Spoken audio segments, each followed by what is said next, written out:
Assalamualaikum warahmatullahi wabarakatuh, Pak Prof. Rahman. Waalaikumsalam. Nah, Bapak Ibu sekalian, peserta pelatihan auditor halal untuk sesi yang berikutnya akan disampaikan oleh Profesor Abdurrahman tentang pengetahuan tentang bahan dan titik kritis halal produk farmasi dan kosmetik. Nah, kebetulan beliau ini adalah ahlinya, sehingga Bapak Ibu sekalian nanti akan mendapatkan ilmu bagaimana cara menentukan titik kritis pada beberapa bahan yang saya sebutkan tersebut. Karena memang sebagai seorang auditor itu juga harus memiliki pengetahuan, kemampuan untuk mendeteksi terkait dengan titik kritis beberapa bahan tersebut. Tidak panjang lebar, Prof. Abdurrahman. Mungkin dari saya pengantar hanya itu. Nanti Prof. Abdurrahman nyampaikan materi dulu. Nanti berapa menit sebelum berakhir akan kita buka sesi tanya jawab. Mungkin selain itu, saya mengingatkan kembali kepada Bapak Ibu peserta untuk mengisi daftar hadir. Jangan lupa ya mengisi daftar hadir karena kehadiran ada nilainya itu Bapak Ibu sekalian.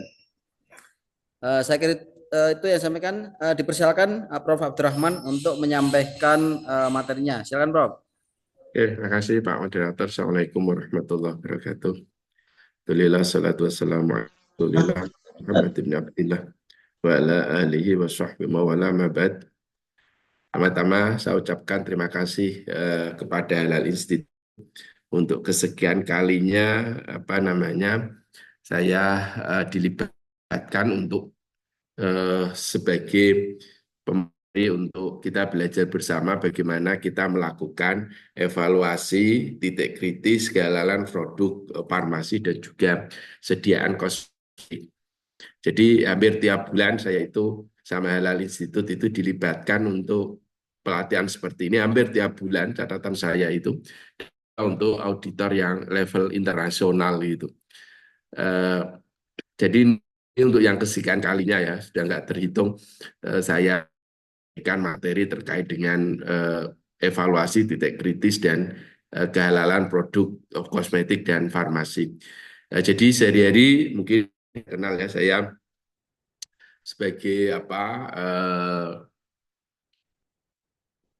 anggota dari Center of Excellence for Halal Industry and Systems, dulu sebagai ketua Halal Research Group UGM, dan saya memperoleh PhD degree dari Product Research Institute di University Putra Malaysia. Ini ijazah saya ya, ini tertulis di sini bidang saya adalah dalam bidang halal. Jadi sekolah saya memang di bidang halal. Kemudian ini adalah sertifikat kompetensi saya sebagai auditor halal. Saat ini saya juga sebagai auditor halal di Lembaga Pemeriksa Halal UGM ya gitu.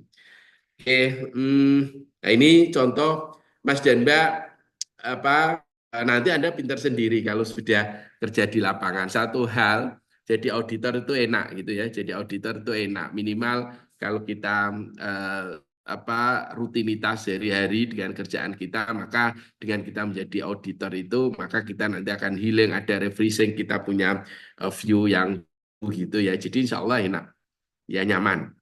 Dan migunani lah ya, itu bermanfaat. Tadi seperti kata-kata Pak Adi Isam tadi yang akhir ya gitu. Kemudian nanti kalau Anda mengaudit ya, makanya kan Anda semuanya dikasih tugas ya, ada beberapa tugas yang itu sesuai dengan kompetensinya. Ada ada tugas pemeriksaan bahan proses, kemudian pembuatan laporan, kemudian pra pemeriksaan. Itu semuanya nanti akan berujung kalau nanti Anda melakukan audit. Maka seperti audit ya, nanti kita mulai dari perkenalan ya, saya jelaskan, saya sebagai lead auditornya, Mbak Mamu ini anggotanya, kemudian apa yang nanti kita audit, nanti kita tanya siapa yang mendampingi saya, siapa yang mendampingi anggota, dan prinsip halal semuanya bahan yang digunakan dan itu sudah ditulis dalam SJPH atau Sistem Jaminan Produk Halal. Itu nanti kita ngecek kembali ya, walaupun di situ sudah tertulis sertifikat halalnya isinya nomor sekian gitu. Tapi kita harus tetap memeriksa ya. hanya yang terlibat langsung, tapi bahan gunaan seperti pencuci ya itu semuanya pun harus kita cek ya gitu. Nah ini dan kemudian ini kalau ini pada waktu ini yang gambar ini adalah audit kebetulan penanggung jawabnya itu dosen salah satu perguruan tinggi di Jogja gitu dan ini terkait dengan herbal ya terkait dengan obat. Nah, ini juga kita juga periksa itu penyeliannya. Oke, jadi intinya jadi auditor itu enak ya, enak, nyaman gitu ya. Dan insya Allah tadilah ada kita memperoleh kesempatan dari aktivitas kita sebagai auditor. Oke, lah mungkin ya, memang yang saya bahas adalah terkait dengan obat atau sediaan farmasi dan juga kosmetik. Tapi prinsip-prinsip mengaudit kan sama.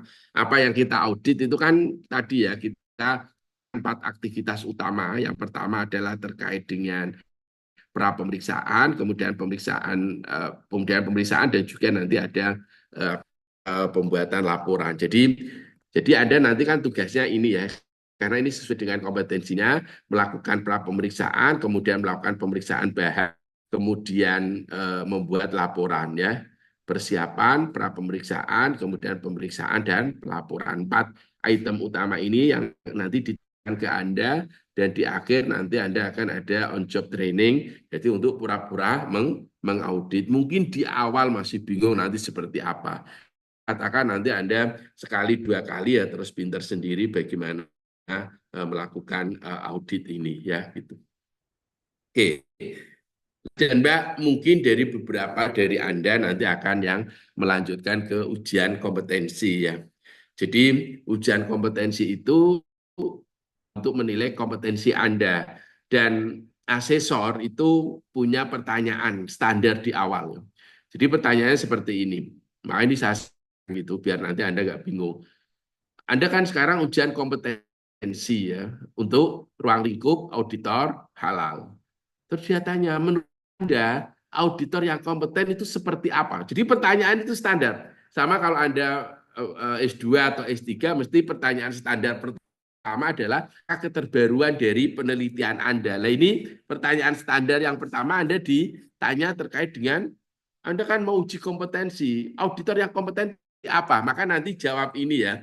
Jadi seorang auditor halal adalah seseorang yang diberi wewenang untuk menguji kehalalan suatu produk. Ya itu sesuai dengan apa aturannya. Seorang auditor halal yang kompeten harus mempunyai serangkaian. Yang pertama pengetahuan knowledge.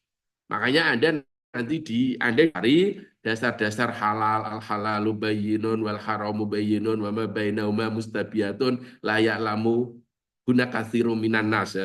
Oh, yang halal itu jelas, yang haram jelas, di antara keduanya ada yang syubhat. Jadi pengetahuan terkait dengan halal haram itu yaitu ranahnya adalah terkait dengan knowledge ya, pengetahuan. Anda nanti tahu oh ini bahan ini termasuk positif list atau tidak. Kalau ini termasuk critical, adakah dokumen pendukung halalnya atau tidak. Oh bagaimana kalau itu belum ada syarat halalnya. Kemudian uji lab memungkinkan. Apa saran Anda sebagai auditor? Jadi pengetahuan ini memang diperlukan ya, benar diperlukan. Makanya seorang auditor yang kompeten itu dia pasti mempunyai pengalaman yang cukup ya, gitu. Mempunyai apa? Pengetahuan yang cukup. Makanya Anda pelatihan seperti ini. Sehingga pengetahuan-pengetahuan yang diperlukan dalam proses audit itu akan disampaikan dalam training kali ini. Yang kedua adalah keterampilan.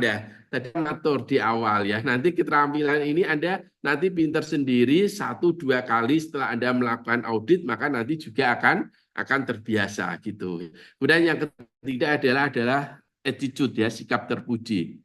Al-akhlakul karimah. Jadi ketiganya inilah yang nanti akan berperan dalam aktivitas Anda seorang auditor halal gitu ketika melakukan audit. Sekali lagi, auditor yang kompeten itu apa? Secara pengetahuan dia cukup, secara skill keterampilan dia terampil dan secara sikap attitude dia apa terpuji. Ya, jawaban seperti ini. Kalau yang lainnya nanti seringkali asesor terus nambah-nambah. Dulu pas saya ditanya, Pak, kalau nanti Bapak kemudian dikasih uang jalan gimana? Ya harus ditolak uang jalan karena Anda semuanya itu nanti sudah dapat uang jalan dari L ya gitu. Saya kemarin pernah saya sama Prof Yuni tuh apa namanya ngaudit ya selama saya ngaudit berkali-kali ya baru kemarin itu dapat Pak ini jalan oh saya nggak boleh karena kami sudah menerima dari LPH hal seperti itu nanti akan ditebalkan oleh apa siapa asesor gitu ya gitu. Saya yakin kita kadang kalau melihat UMKM gitu kadang yo kita miris gitu sehingga kita nggak menerima pemberian dari mereka gitu ya. Dan memang itu kan tidak boleh ya karena kita sudah dapat uang jalan dari kegiatan audit ini dari karena pelaku usaha itu sudah membayar gitu. Kalau sekedar minum teh ya boleh lah ya. Itu apa namanya mau seorang mau ngasih pahala kok anu ya. Tapi kalau uang itu enggak lah ya, itu jangan. Itu kalau teh gitu ya, snack gitu kan dikasih namanya orang desa ya gitu. Kadang seringkali kita itu kalau mengaudit itu ya ke pelosok Mas dan Mbak gitu ya, ke pelosok-pelosok kemudian terutama di KM-UMKM itu ya. Jadi sekali lagi tiga hal ini, yang pertama knowledge, kedua skill dan ketiga attitude, yang ini yang apa menentukan atau peranan kita nanti sebagai auditor halal untuk produk apapun ya gitulah.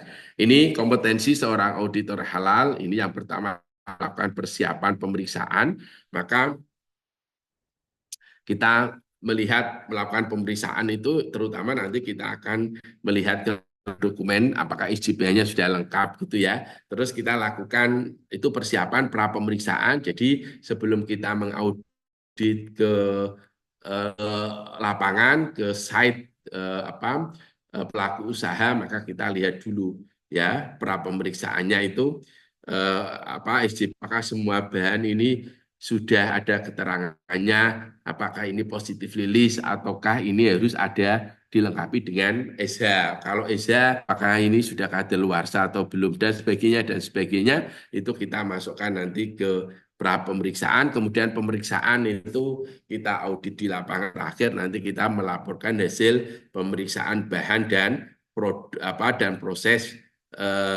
produk halal. Nanti kalau kita sudah membuatkan, maka laporan itulah biasanya kalau yang berlaku di UGM setelah kita membuat laporan, maka laporan itulah nanti yang akan digunakan untuk sidang komisi fatwa. Sebelum sidang komisi fatwa, biasanya kami di UGM itu melakukan rapat internal dulu auditor untuk memastikan bahwa pelaku melalui penyelia itu sudah melakukan perbaikan-perbaikan yang kita sarankan ketika kita melakukan pemeriksaan ya begitu nanti kalau itu proses kita lalui biasanya kalau di komisi fatwa fine saja ya gitu ini apa nggak ada masalah lah gitu.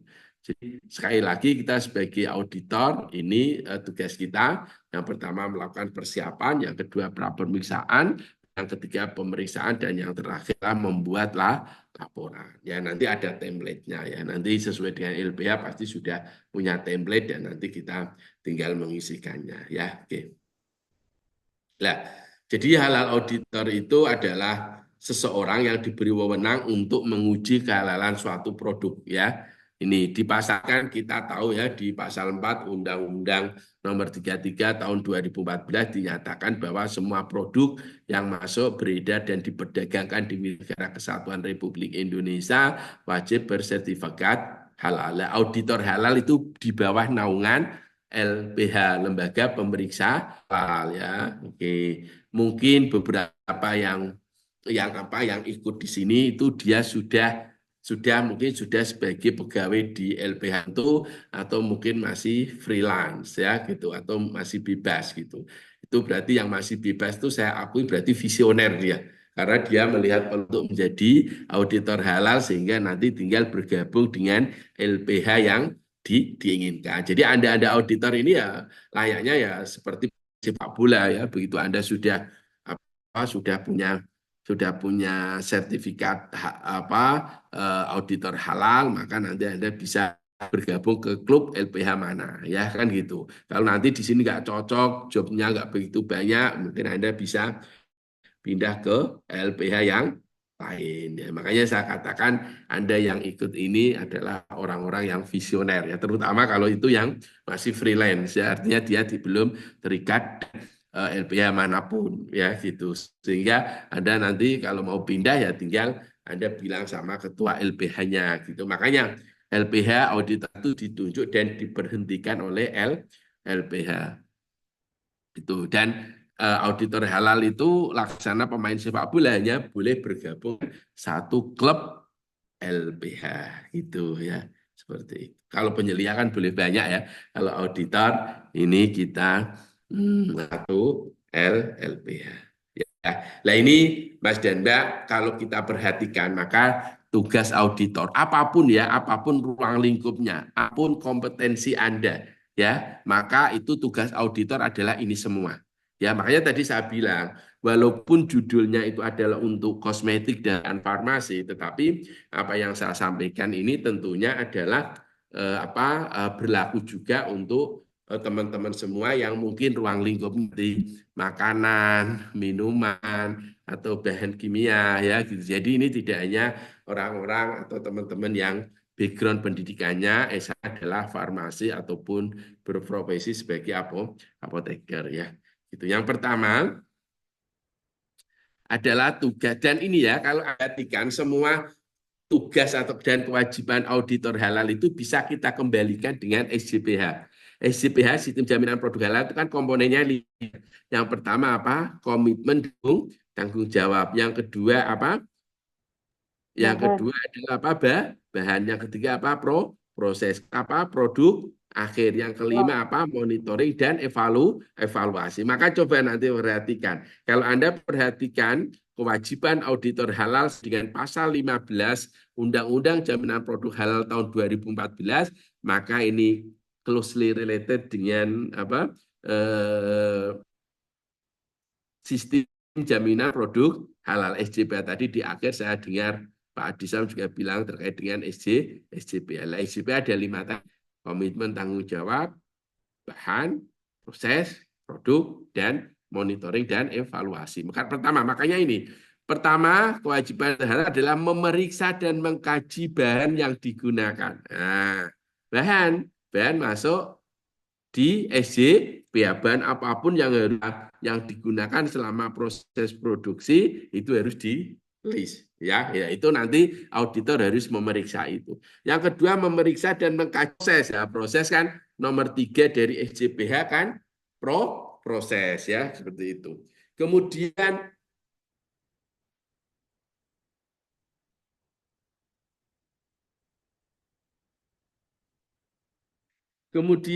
memeriksa dan mengkaji sistem penyembelihan. Nah, ini gini. Karena kalau bahan itu berasal dari daging, itu adalah kritikal ya. Bahan-bahan yang berasal dari daging itu very critical, highly critical. Makanya di sini kita harus mengkaji mengkaji penggunaan bahan-bahan, penggunaan terutama bahan-bahan yaitu yang berasal dari daging ayam, daging kambing, daging sapi. Nah, itu harus dipastikan bahwa yang melakukan pembelian itu atau daging-daging itu diperoleh dari rumah potong hewan atau rumah potong unggas yang itu memang betul-betul sudah tersertifikasi halal. Makanya itu tujuan. Biasanya kalau itu belum ya nanti kita minta pelaku usaha untuk mengganti pembelian ke RPH atau ke RPU yang dia sudah memperoleh sertifikat halal. Makanya ini berarti tugas nomor 3 ini terkait dengan bahan.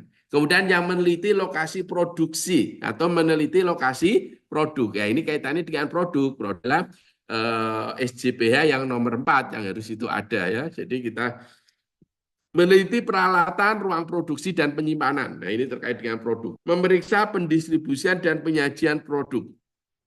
Memeriksa sistem jaminan halal pelaku usaha, dan terakhir melaporkan hasil pemeriksaan dan atau kepada LPH. Ini salah satu tugas dari auditor ya, kewajiban dari auditor itu melaporkan hasil uji lab. Gini ya, pengalaman kami LPH UGM kan sudah agak lama ya, sudah 2 tahunan lebih. Itu sampai sekarang belum ada yang mengujikan produk gitu ya, mengujikan produk secara lab. Karena apa? Karena uji lab ini kan ditanggung oleh pelaku usaha, sehingga pelaku usaha daripada uji lab mendingan mengganti dengan bahan yang sama yang sudah ada sertifikat halal gitu ya. Makanya ini kemarin karena kewajiban uji lab itu tidak harus, tidak wajib, maka akhirnya ya kemarin kebobolan ya, apa BPJPH itu kebobolan ini. Tahu kan ceritanya ini ya. Jadi ada 9 produk marshmallow ya.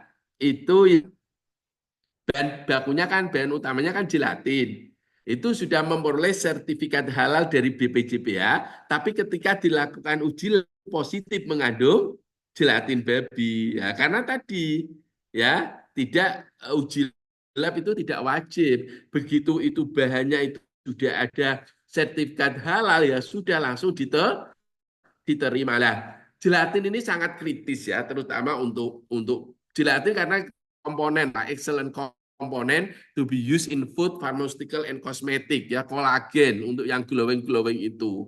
Lah, saya khawatir mungkin ya dia menggunakan gelatin yang gelatin itu diproduksi oleh negara atau atau sertifikasi oleh negara yang itu memperbolehkan gelatin babi. Karena status hukum halalan dari gelatin babi antar madhab kan berbeda.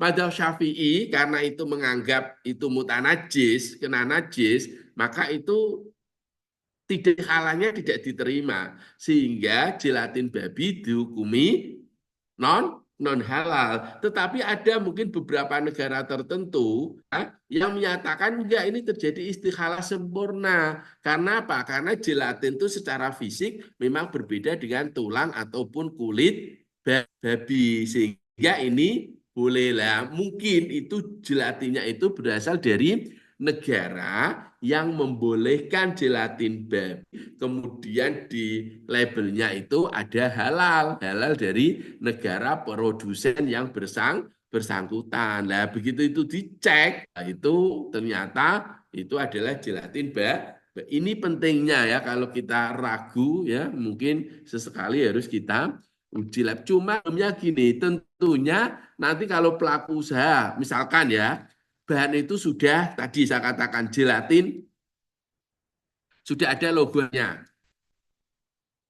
dari negara tertentu ya dan mungkin negara itu juga mempunyai MRE dengan BPJPH Mutual Recognition Agreement ya kemudian kita mau nyarankan nguji tentu nanti pelaku usaha akan memilih LPH yang tidak mengharuskan uji kan gitu problemnya gitu ya karena kan nggak wajib apalagi itu sudah ada sertifikat ya halalnya ya kecuali BPJPH punya regulasi bahwa gelatin yang itu diproduksi selain dari negara Asia Tenggara maka harus uji lab itu beda lagi berarti semuanya harus uji lab tapi kalau uji lab itu tidak wajib, apalagi sudah ada sertifikat halal, maka pelaku usaha akan cenderung memilih LPH yang tidak mensyaratkan uji, toh sudah ada sertifikat halal, kan seperti itu ya, gitu sehingga ini ya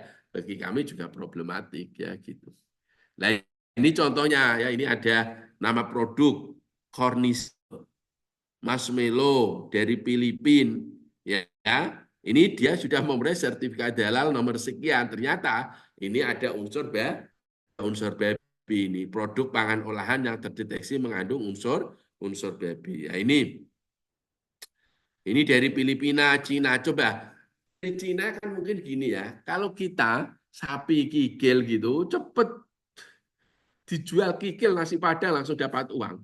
Tapi kalau itu daripada itu dibuang, mungkin itu dibuat gelatin sehingga mostly coming from porcine. Lah, demikian ya kita harus hati-hati kalau krim, lotion dari negara-negara non-Muslim ya, mayoritas non-Muslim sangat boleh jadi itu berasal dari lemak babi digunakan sebagai basis Ya, dulu saya risetnya, saya sekarang lah, risetnya kan seringkali kita harus membuat lotion untuk mengandung lemak babi, kemudian nanti kita gunakan untuk pemodelan. Ya, jadi harus hati-hati. Ya, ini buktinya beberapa produk yang dia itu menerima sertifikat halal dari BPJPA, ternyata dia itu positif mengandung apa? Gelatin babi gitu. Dan kita tahu bahwa menurut fatwa MUI, gelatin babi is considered as non halal component, termasuk bahan yang ya, non halal. Makanya disinilah tugas auditor itu salah satunya itu adalah melaporkan hasil pemeriksaan dan atau pengujian ke LPH, Lembaga Pemeriksa Halal. Nah ini, tadi yang saya katakan sistem jaminan produk halal itu tadi kan ada 5 ya, ini harus kita, yang itu harus ada di dokumen, yang itu disubmit, ada komitmen dan tanggung jawab, bagaimana halal policy, halal management team, trainingnya seperti apa. Jadi saya sering menanyakan training seperti apa, soalnya seperti apa, hasilnya seperti apa, evaluasi dari top manajemen seperti apa gitu ya. Jadi harus datanya gitu. Jangan hanya pelatihan sudah tapi nggak ada evaluasi lanjut. Terus saya juga biasanya tanya kalau terkait dengan komitmen dan tanggung jawab, seringkali kan penyelia itu biasanya kontraknya kan hanya sampai begitu dapat sertifikat halal. Terus saya tanyain nanti kalau dapat halal, terus siapa Pak penyelianya atau siapa penyebabnya bla bla bla bla ya. Nah tentunya pelaku saya punya jawaban yang berbeda-beda ya. Oke, yang kedua adalah ini material. Jadi semua bahan yang digunakan itu harus bebas dari non halal komponen dan harus bebas dari najis. Konsep halal kan from pork, mulai dari ladang sampai di garpu makanan itu apa harus halal, harus suci. Kalau orang Malaysia kan bilang from farm to farm.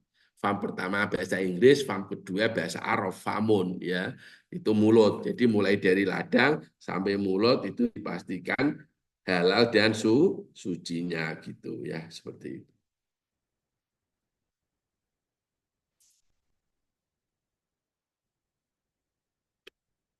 Oke ya, saya lanjutkan ya Mas dan Mbak. Bismillahirrahmanirrahim.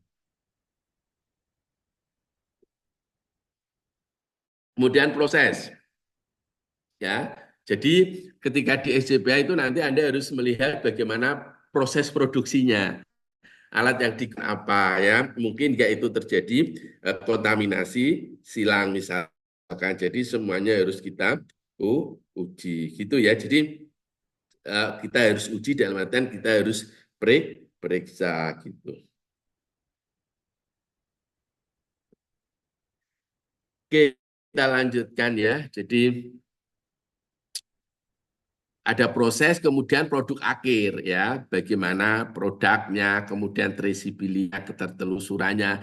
Yang terakhir adalah monitoring and evaluation. Itu kalau saya ngaudit mesti saya tanya bagaimana prosedur kaji ulangnya, bagaimana prosedur kaji ulangnya, kemudian undangannya seperti apa, kemudian materi audit seperti apa, temuannya seperti apa, perbaikannya seperti apa, gitu ya. Itu audit internal sudah saya tanyakan. Kemudian kaji ulang manajemen itu setahun sekali untuk melihat efektivitas dari proses bisnis ada di pelaku usaha ya gitu. Jadi misalkan ini yang paling laku apa, seperti itu apa, upaya perbaikannya seperti apa, kan itu harus ada. Jadi monitoring and evaluation itu juga biasanya saya tanyakan ya, terutama ya paling enak bagaimana prosedur audit internnya ya, jangan sampai nanti nggak ada prosedurnya ya gitu, tiba-tiba ada daftar hadirnya ya, dan juga bagaimana kaji ulang manajemen reviewnya seperti apa.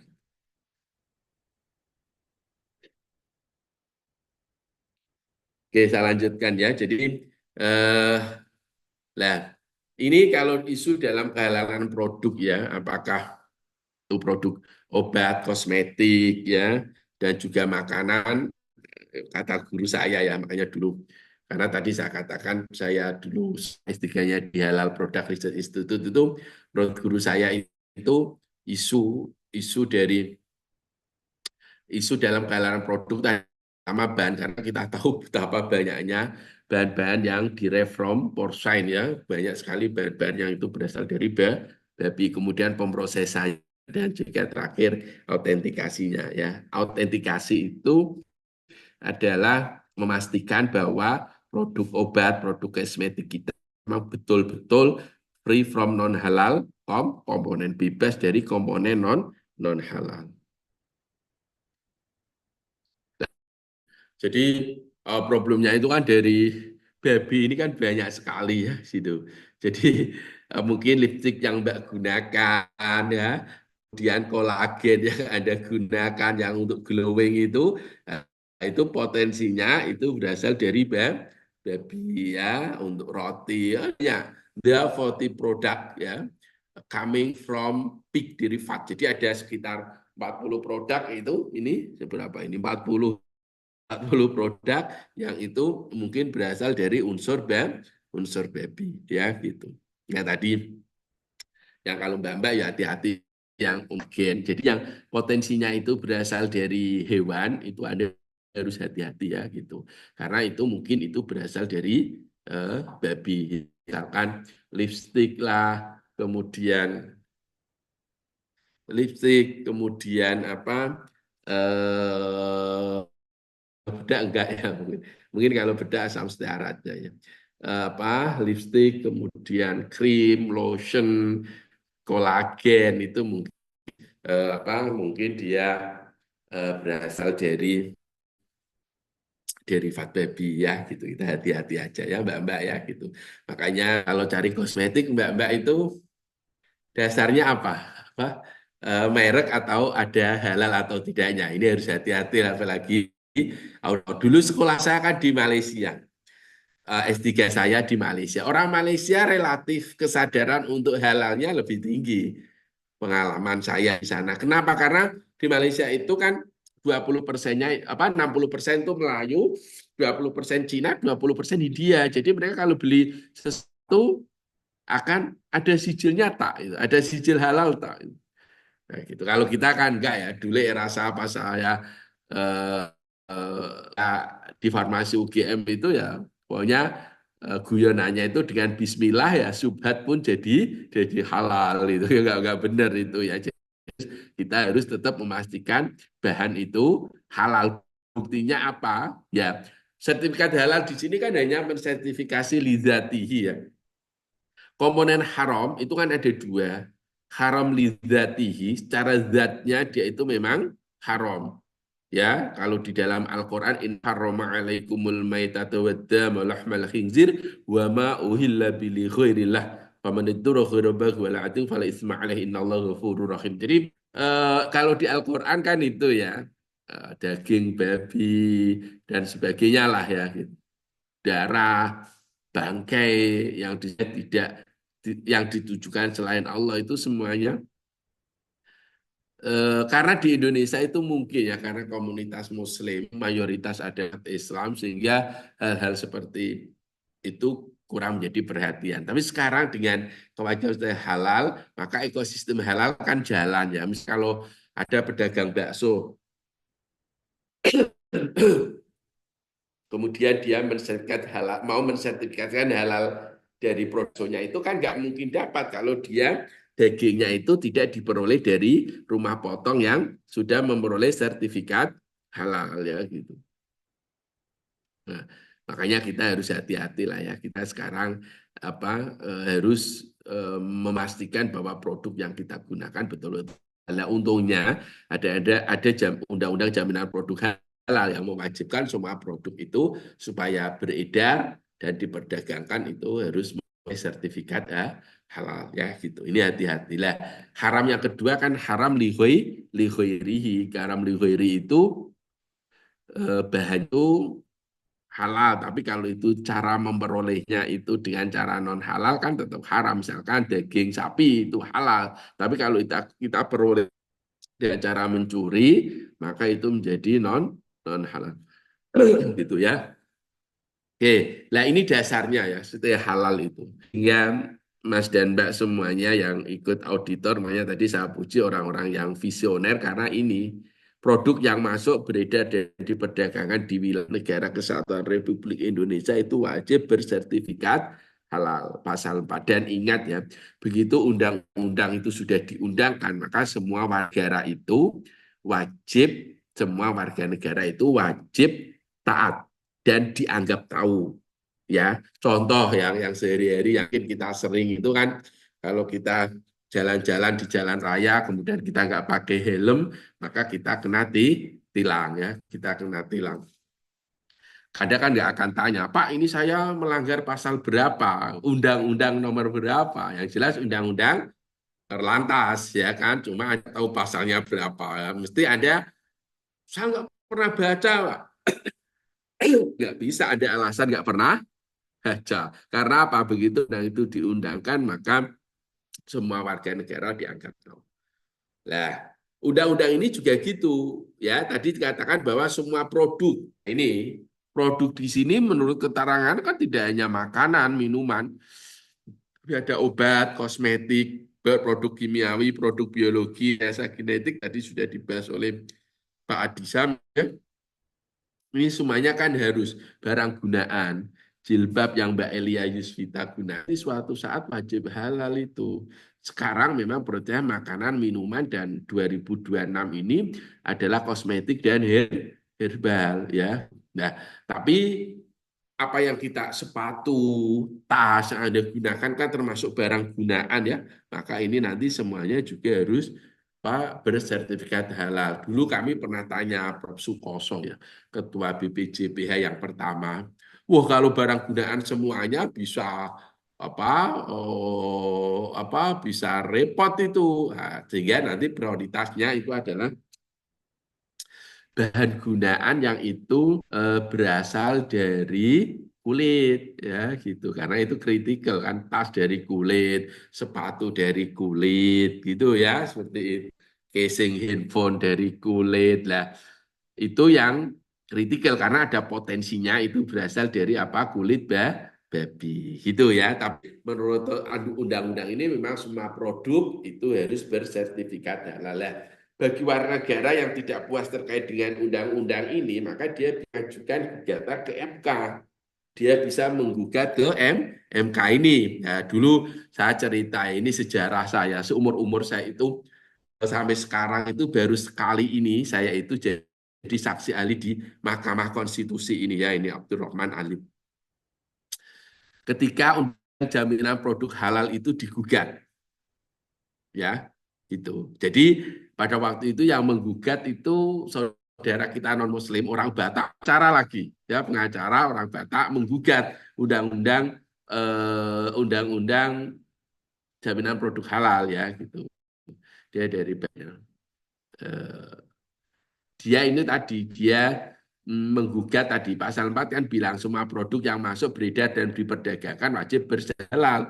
Pada waktu itu ya, kalau gitu kalau saya mau makan daging babi berarti sudah nggak bisa karena yang beredar hanya yang nggak gitu. Terus dijelaskan dengan sudut pandang masing-masing, akhirnya gugatan itu ditolak semuanya, ya, karena gugatan itu ditolak semuanya akhirnya undang-undang itu kan gitu.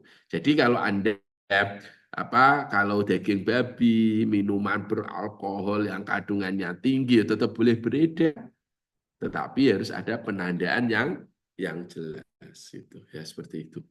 Ya, sehingga artinya kalaupun itu ada halalkan kan nggak mungkin dapat. Gitu ya, sekali lagi bahwa kewajiban sudah halal ini sudah mengikat, ya, dan itu tahapan-tahapannya sampai 17 Oktober 2024 kemarin adalah makanan dan minuman, kemudian nanti sampai 17 Oktober 2026 adalah kosmetik dan obat berbasis herbal. Kenapa obat berbasis herbal didahulukan? Karena kalau itu berbasis herbal kan itu berasal tanaman. Nah, kalau tanaman itu kan non kritikal, ya, atau positively sehingga aman. Tapi kalau itu obat-obat kimiawi kita aja impor ya, kita masih apa impor sehingga belum mengalami kemandirian bahan baku obat sehingga kita perlu waktu berlebih untuk mewajibkan atau untuk kewajiban sertifikasi halal untuk komoditas obat kimiawi ya, itu ceritanya. Beberapa peraturan terkait dengan sertifikasi halal ya. Ada peraturan pemerintah nomor 39, ada kemudian 31 dan sebagainya. Kemudian ada KMA, peraturan Kementerian Agama, keputusan Menteri Agama 1360 terkait dengan apa? Positive release ya ini. Jadi semua auditor harus lihat selalu update ya. Oke, sekarang kita masuk ke kita ketika itu mau mengetahui titik kritis kehalalan obat dan juga kosmetik, maka kita harus mengerti dulu definisi apa yang dimaksud dengan halal pharmaceutical, apa yang dimaksud dengan halal kosmetik ya gitu. Halal pharmaceutical dan halal kosmetik. Karena dari situ maka nanti kita akan tahu di titik-titik manakah ya kita harus evaluasi kritis. Nah, ini saya dulu pas sekolah karena di Malaysia, Malaysia itu punyanya MS on halal seperti ini, Malaysian Standard ya, Malaysian Standard Halal Pharmaceutical Guideline. Jadi dia punya semacam SNI ya, SNI halal farmasetik gitu ya.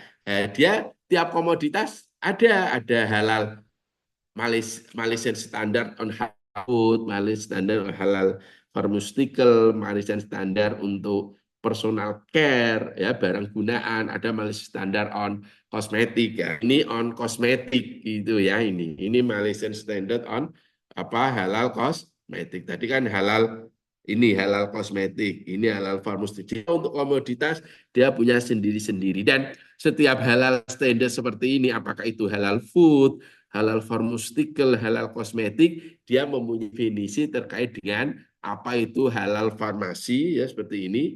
Kemudian apa itu halal kosmetik. Intinya hampir sama ya, hampir sama di sini ya. Ini hampir sama sehingga saya tidak jelaskan dua-duanya, cukup saya yang jelaskan salah satu ini aja yang lebih baru terkait dengan halal kosmetik ya gitu. Nah, karena dari definisi inilah nanti kita bisa mengidentifikasi titik-titik kritis dari suatu sediaan farmasi dan juga suatu sediaan kosmetik ya gitu. Yang pertama gini, halal kosmetik. Apa yang dimaksud dengan halal kosmetik itu adalah ini. Halal kosmetik adalah kosmetik produk ya, produk-produk kosmetik yang dia itu mengandung komponen-komponen yang diizinkan menurut hukum syariah dan fatwa ini. Karena kalau kita untuk sertifikasi halal kita harus menggunakan fatwa. Kalau menggunakan fikih jadi repot karena fikih itu hukum fikih ya itu biasanya bersifat elektif. Kalau istilahnya santri fihi qaulani gitu ya atau fiha aqwalun, di dalamnya ada dua pendapat atau di dalamnya ada beberapa pendapat, ada pendapat ada yang marjuh. Jadi seperti itu. Makanya kita harus menggunakan fatwa ya. Kalau yang edisi dulu itu belum ada kata-kata fatwa seperti ini, belum ada kata-kata fatwa, baru syariah loh. Tapi yang baru-baru ini standarnya dia yang sesuai dengan hukum syariah ya dan juga fatwa.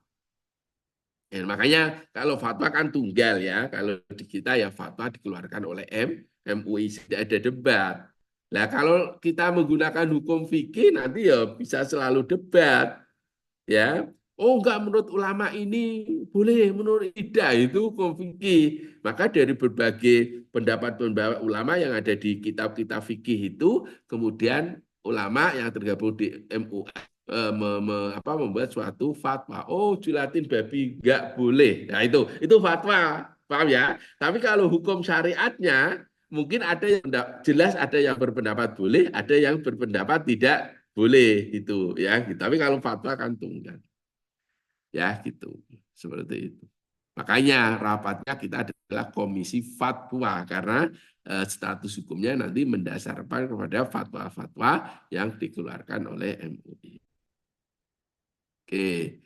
Sehingga yang dimaksud dengan produk kosmetik halal itu adalah produk kosmetik yang dia itu diperbolehkan sesuai hukum syariat dan fatwa dan dia tidak boleh mengandung hal-hal berikut itu. Yang pertama, dia tidak boleh ada unsur hewan non halal. Do not consist or contain any part of matter of an animal that is prohibited by syariat and fatwa. Jadi tidak boleh mengandung unsur apapun yang itu dari hewan yang diharamkan oleh syarak. Kan dari babi. Karena di Al-Quran dinyatakan innama harrama alaikumul maitata waddama walahmal khinzir. Daging, walaupun di Al-Quran itu disebut hanya lahmal khinzir, daging babi, itu dimaknai zikrul juz irodatil kul. Apa? Zikrul juz wa irodatul kul. Yang disebut sebagian. Tetapi yang dimaksudkan adalah keseluruhan. Itu istilahnya zikrul juz'i wa irodatul kul. Ya gitu. Ya, seringkali ada orang itu kadang menyebut kesemuanya zikrul kul irodatil juz ya, dalam hal ini. Sehingga kalau itu lemak babi lah, bulu babi lah, tulang babi, ya nggak boleh. Karena itu dari hewan yang non halal atau hewan yang tidak diizinkan atau hewan yang dilarang oleh hukum syariat dan fatwa. Kalau dalam bahasa fikih ada tambahan lagi wa ma yutawalladu kal khinzir wal kalb wa ma yutawalladu minhuma. Dan apapun yang itu dilahirkan dari keduanya, misalkan gini, ada kambing selingkuh dengan babi, ada kambing selingkuh dengan babi, kambingnya jantan, babinya betina, terus babi tadi melahirkan kambing, paham ya? Nah, maka kambing yang hasil selingkuhan antara babi dengan kambing ini nggak boleh. Karena apa? Karena dia tawalladu minha. Jadi artinya dia dilahirkan dari tadi hewan yang non halal. Atau itu dia berasal dari hewan halal tetapi disembelih dengan cara non halal atau ini. Ini or that has not been slaughtered in according with syariah law and fatwa, atau hewan tadi itu dia disembelih tidak sesuai di aturan hukum syariat. Itu juga tidak boleh. Misalkan ada sapi kan halal ya, tapi kok itu dia disembelih dengan cara halal, maka apapun yang berasal dari sapi tadi yang disembelih dengan cara non halal itu dihukumi non halal. Kali saya ditanya, Pak, bagaimana membedakan antara daging yang disembelih dengan cara halal dan tidak? Lah, sebagai akademisi, sebagai itu, ya, terus saya melihat sekarang riset-riset, penelitian-penelitian itu sudah banyak yang mencoba membandingkan antara daging yang itu berasal dari penyembelihan halal dan daging yang itu berasal dari penyembelihan non halal. Istilahnya itu zabihah. Zabihah itu kan penyembelihan itu biasanya digunakan untuk penyembelihan yang sesuai dengan syar'i, dan non zabihah. Non zabihah itu yang bentuknya non. Nah ini contoh papernya ini. Antar metabolomic differentiation of poultry samples slaughter with and without detaching spinal cord. Jadi ada apa namanya, kan ada saluran nafas, saluran apalah itu kan ya harus putus itu kan, yang satu putus, yang satu tidak, maka yang tidak putus itu berarti kan penyembelihan non halal. Nah, itu kemudian kita analisis, kita lakukan pengujian, kemudian kita melihat perbedaan metabolit, dan ini artinya ini terkelompokkan menjadi dua bagian besar. Yang satu yang biru itu adalah dzabihah. Dzabihah itu kan bahasa Arab artinya penyembelihannya. Di hadis itu ada wa idza dzabahtum fa ahsinu adzibhah. Ketika kamu semua itu menyembelih, maka fa ahsinu, maka haruskanlah olehmu semua adzibhah, keadaan menyembelih, nggak boleh ada menyembelih pesonya itu nggak tajam, itu nggak boleh ya, itu menyiksa. Berarti Anda tidak wa idza dzabhtum faksinu adzibha. Itu zabiha, itu artinya penyembelihan hal biru ini. Yang merah ini non zabiha. Cuma sampelnya ini orang Arab ya, salah satunya penelitinya. Terus kalau kita guyon sama bergurau sama mahasiswa, ini di Arab saja kok sampelnya ayam ya, padahal di Arab kan yang banyak unta.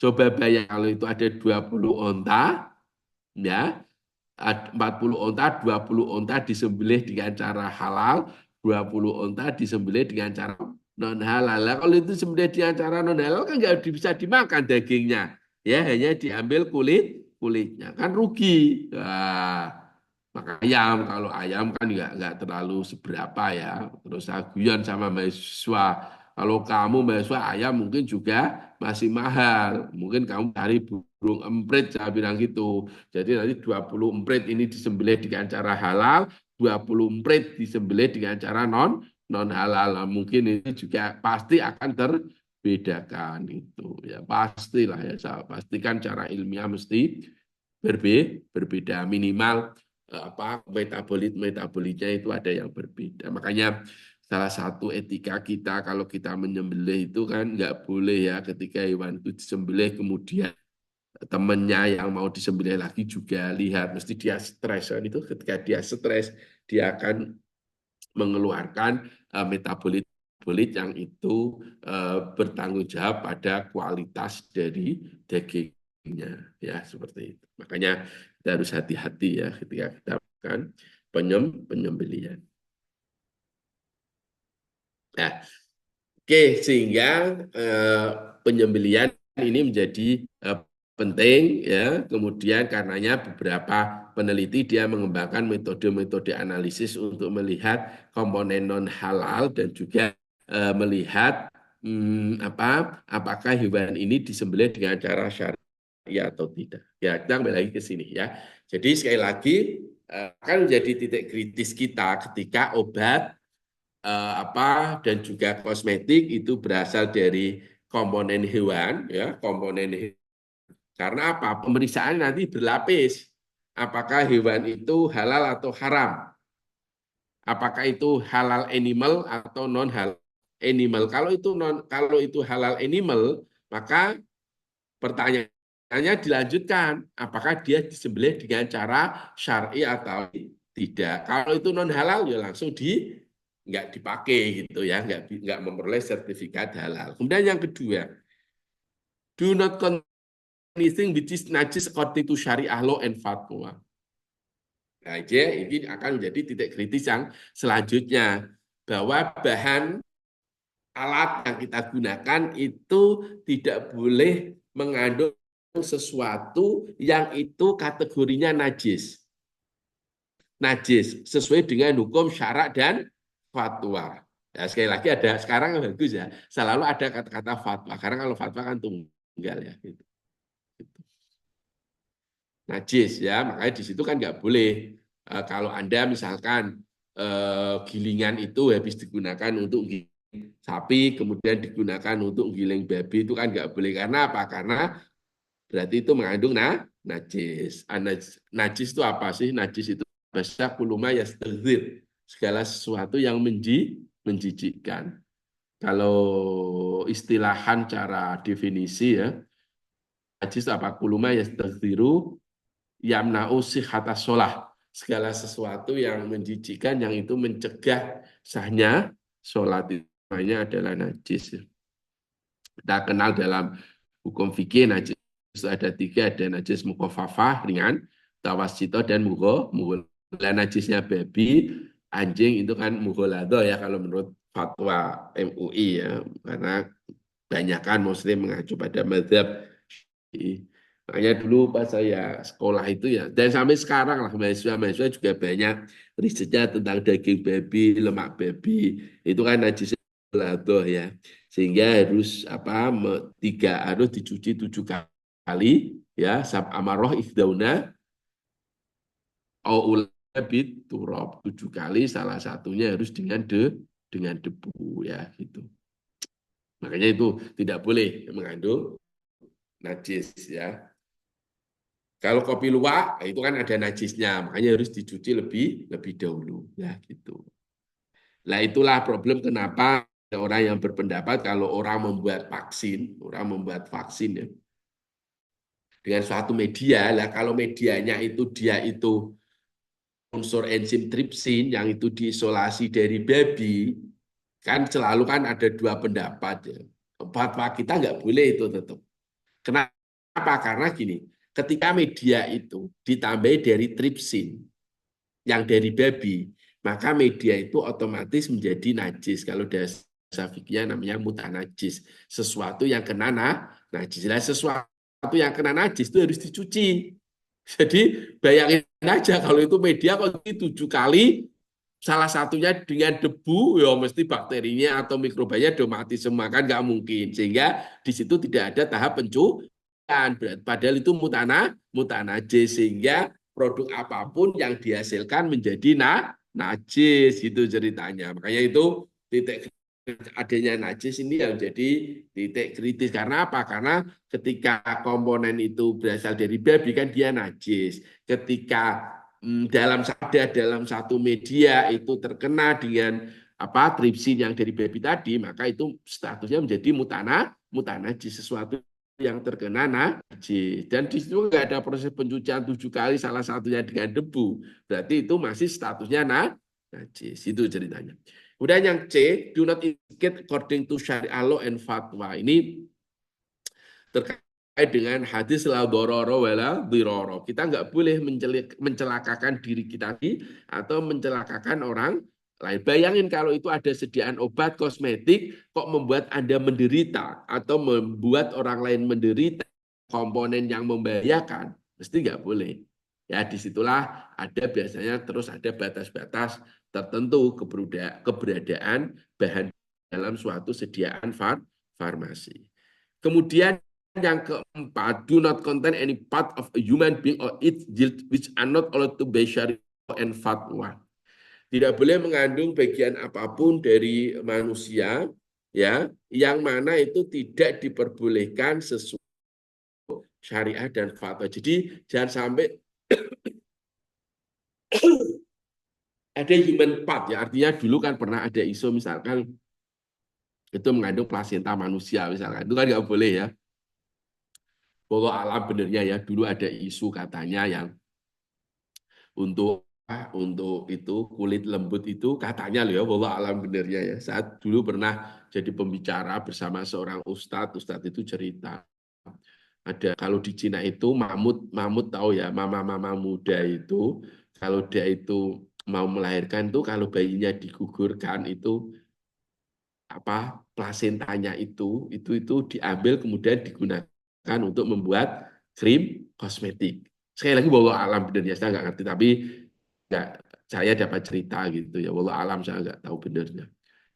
Karena apa? Karena katanya kalau ketuban bayi itu kan bisa menghaluskan kulit seperti kulitnya bayi lembut gitu ya. Kalau kulit saya kan sudah kasar karena sudah terpapar sabun, matahari, lumpur dan sebagainya. Nah itu makanya nggak boleh itu ya, tidak boleh. Karena apa? Karena tadi ada unsur dari manusia. Kemudian dia tidak beracun ya atau membahayakan bagi kesehatan, nggak boleh. Kemudian ini tidak boleh disiapkan, diproses dan diproduk dengan menggunakan instrumen apapun yang itu terkontaminasi dengan najis sesuai dengan hukum syariah dan fatwa. Tadi sudah saya sampaikan, misalkan kalau orang membuat krim atau orang membuat tablet untuk sediaan farmasi, maka mesin pentabletnya pun tidak boleh digunakan untuk berganti. Yang satu habis untuk menablet yang ada asam stearatnya dari babi, kemudian yang satu asam stearatnya dari tanaman, itu nggak boleh. Ya boleh, tapi harus disamak dulu, harus dicuci 7 kali, salah satunya dengan debu. Have not in course of preparing, process, storing, been in contact with, mix, or in close proximity to any material that fail to satisfy item 3, 4 ada. Artinya ketika itu disajikan, ketika itu diproses, ketika itu produksi, maka dia jangan sampai itu kontak atau bersebelahan dengan komponen-komponen non halal. Dulu di Bandara KLIA itu, Bapak Ibu, dulu ya pas saya sekolah tahun 2008 2010, Malaysia itu kan punya Malaysian Standard gitu. Sehingga di KLIA itu ada tulisan, ada grade gitu, tulisannya apa?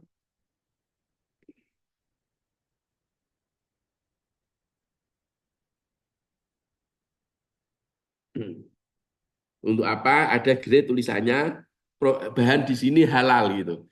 Terus yang di sebelahnya ada tulisan kehalalan barang-barang di sini tidak di gitu. Itu bagus itu ya. Artinya yang sudah memperoleh sertifikat halal itu dia dalam satu grade gitu. Yang sebelahnya itu ada tulisan kehalalannya tidak dijamin gitu, seperti itu ya. Sehingga itu memberikan eh, tentunya memberikan kepastian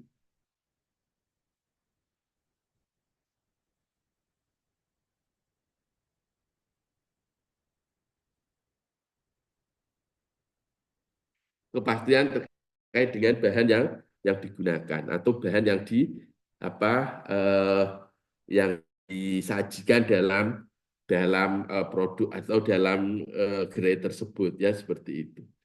Oke, saya lanjutkan ya, Mas dan Mbak.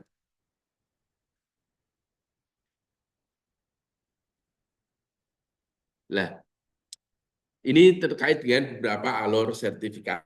Untuk prosedur sertifikasi, saya yakin Anda semuanya sudah tahu ya bagaimana alurnya ya, bagaimana pelaku usaha, kemudian dia harus mendaftar melalui si halal dengan melengkapi dokumen, terus setelah itu LBH melakukan audit, kemudian setelah LBH melakukan audit, kemudian melaporkan auditnya ke BPJPH sebagai bahan untuk rapat di Komisi Fatwa, kemudian Komisi Fatwa akan memberikan keputusan apakah bisa diberikan sertifikat halal atau belum bisa diberikan sertifikat halal. Ini alurnya.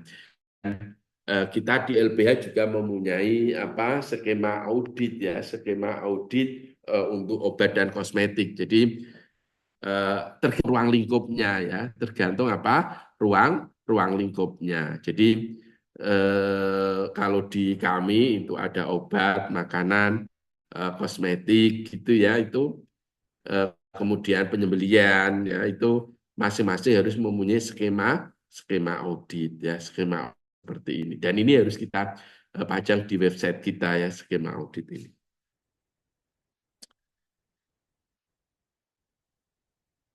Kita masuk ke selanjutnya adalah evaluasi titik kritis obat dan kosmetik. Tadi saya katakan bahwa ada 3 isu terkait dengan evaluasi titik kritis obat dan makanan. Yang pertama adalah di raw material, yang kedua adalah di processing-nya, dan yang ketiga di autentikasinya ya, seperti itulah. Kalau kita mengevaluasi titik kritis, biasanya kita lihat seperti ini. Oh, kalau raw material itu tadi apakah itu berasal dari hewan yang diperbolehkan atau tidak ya. Kalau itu diperbolehkan, maka nanti lalu dilihat proses penyembelihannya. Tapi kalau itu dari marine, dari laut, dari tanaman, mineral, chemical, terutama itu kalau dari sintesis dan starting materialnya itu memang betul tidak terkontaminasi dengan komponen non halal ataupun najis, maka ini di sini tuh biasanya positive release ya. Artinya langsung dipakai ya, tidak perlu dilengkapi dengan sertifikat halal. Sayur itu kan ya positive release ya gitu. Kemudian kita lihat bagaimana pemrosesannya, apakah alatnya itu memang betul-betul dia itu bersih, tidak terkontaminasi dengan komponen halal, dengan juga ingredient aditif, kemudian di finish product. Dan coba kalau Anda perhatikan ini semua ini sudah tercakup di definisi di halal kosmetik, semuanya ini ya, semuanya ini sudah tercakup di definisi halal kosmetik. Tadi kan halal kosmetik, halal pharmaceutical itu adalah produk yang mengandung komponen-komponen yang diperbolehkan oleh hukum syarak dan fatwa dan tidak mengandung. Nah, tadi kan sama apa hewan non halal atau hewan halal yang disembelih dengan cara non halal. Tidak boleh terkontaminasi dengan tidak boleh mengandung bagian apapun dari manusia, tidak membahayakan, tidak toksik kan gitu kan. Kemudian prosesnya itu memang menggunakan alat-alat yang terbebas dari kontaminasi non bahan non halal. Yang terakhir selama penyajian produksi itu memang harus betul-betul terpisah komponen yang lain. Nah, komponen non halal sehingga ini semuanya kalau Anda lihat di sini tuh apa adalah diagram skematis untuk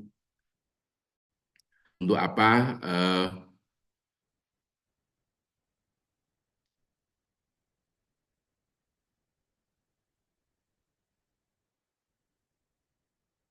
kalau ini Anda perhatikan maka ini sebenarnya adalah sama dengan yang tadi ya.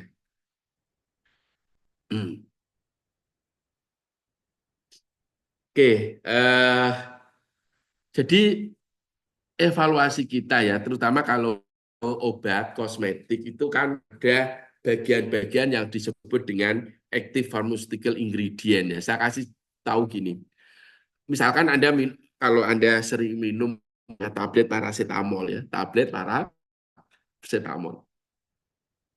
Itu di situ, itu isinya tidak hanya paracetamol saja. Paracetamol itu dengan active pharmaceutical ingredient. Berbeda kalau makanan kan semuanya semuanya ya bahan-bahan utama.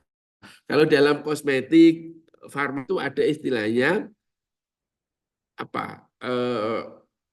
API namanya, active pharmaceutical ingredient. Sehingga kalau tablet paracetamol itu isinya macam ya, ada paracetamolnya, mungkin ada amilumnya, ada taleknya, ada asam stearat, pokoknya banyak. Dan itu ada yang memang itu fungsinya adalah ini editif.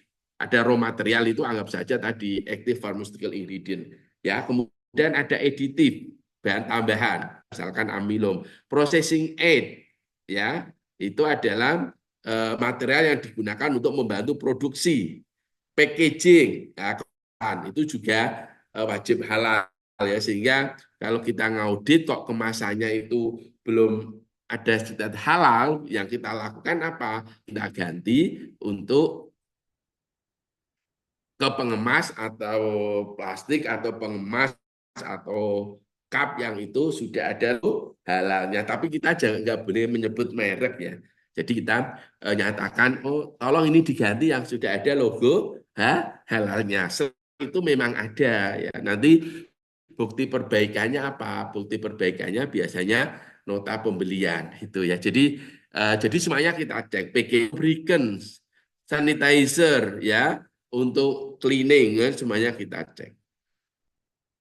Nah, kalau kita lihat bahan yang digunakan dalam proses produk halal terdiri atas bahan baku, bahan olahan, mungkin bahan tambahan, tapi intinya gitu semuanya kita perlakukan sama.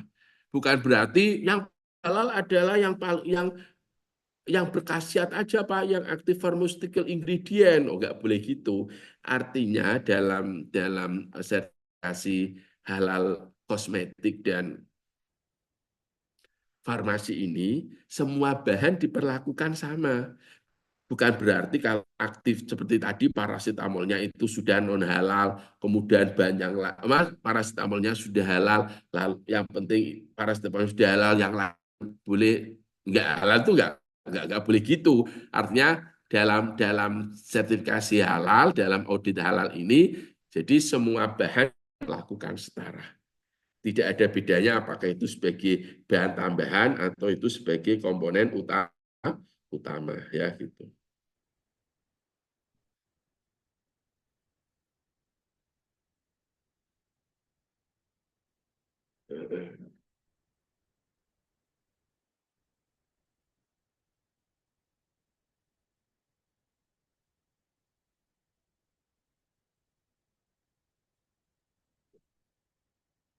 Oke, ya sehingga bahan tadi apakah itu jadi setara dalam audit, hanya saja kalau tingkat kritisnya beda tentunya.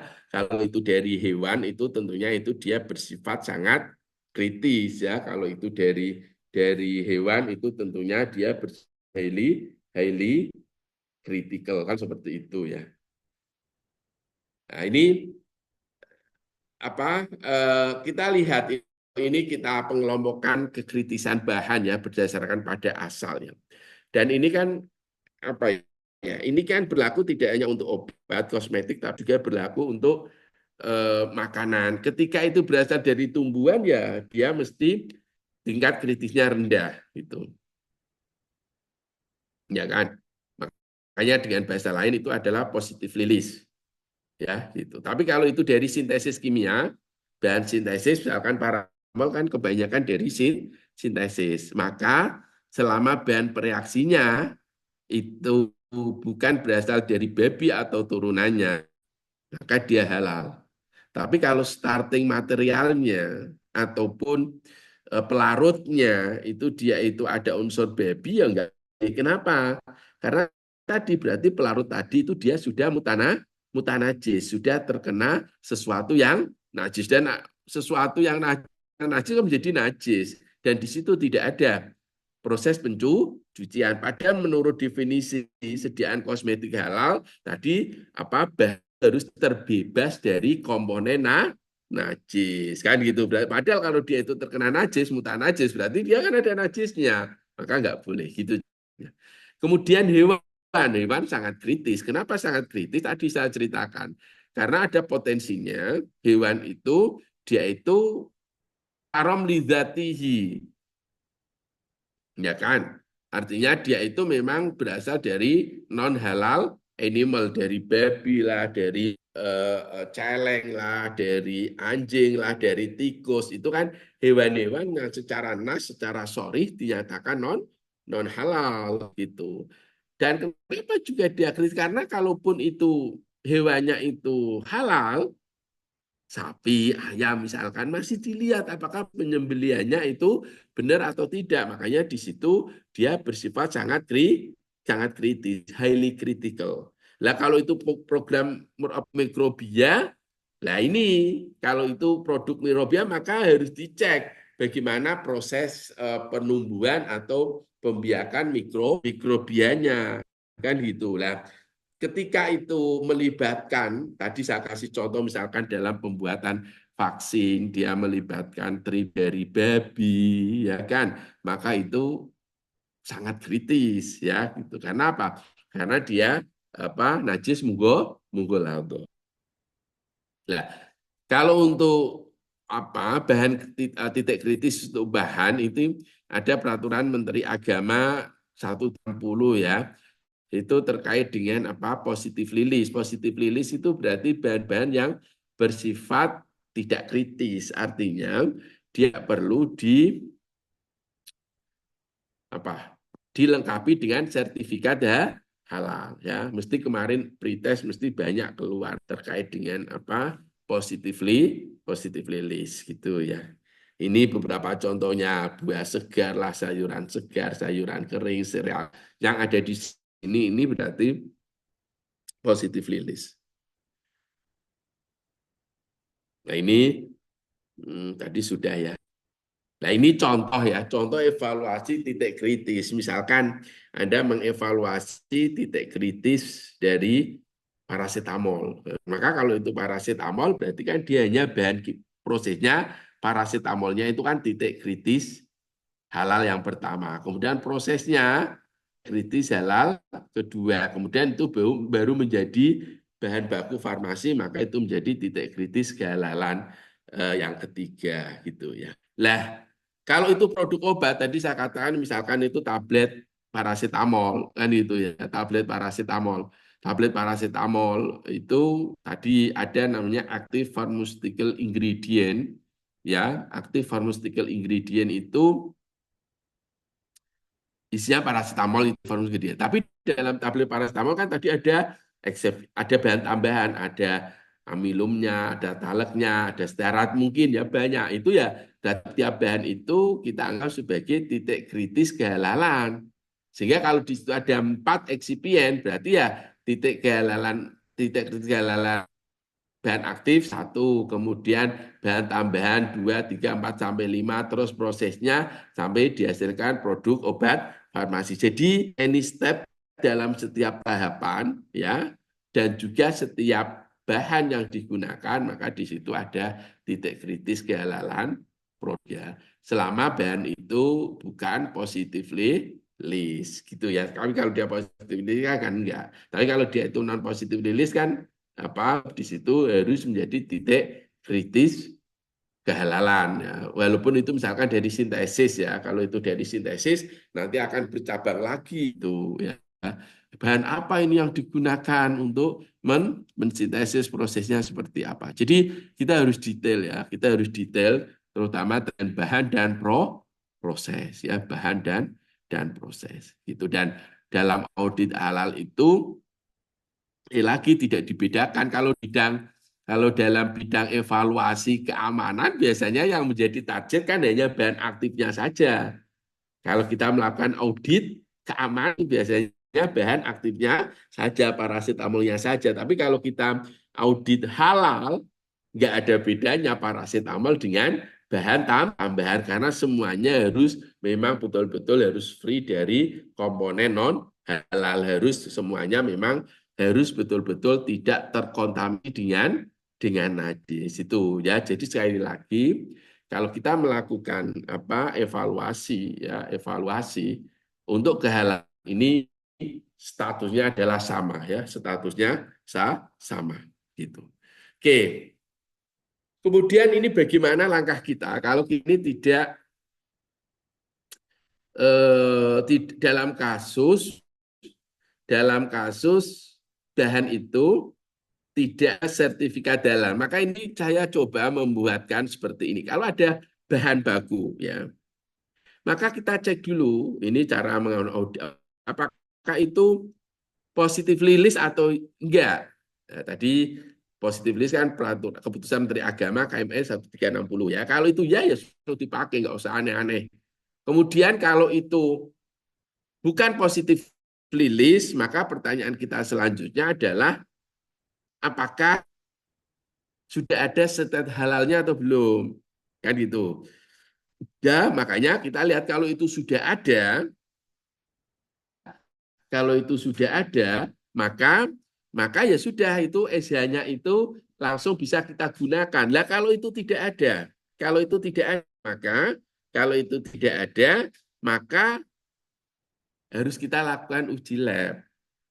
Ini betul-betul terjadi ceritanya. Dulu ada salah satu wakil rektor UGM, Prof. Ika Dewi Ana. Beliau itu risetnya terkait dengan bahan material untuk karena beliau dari Fakultas Kedokteran Gigi.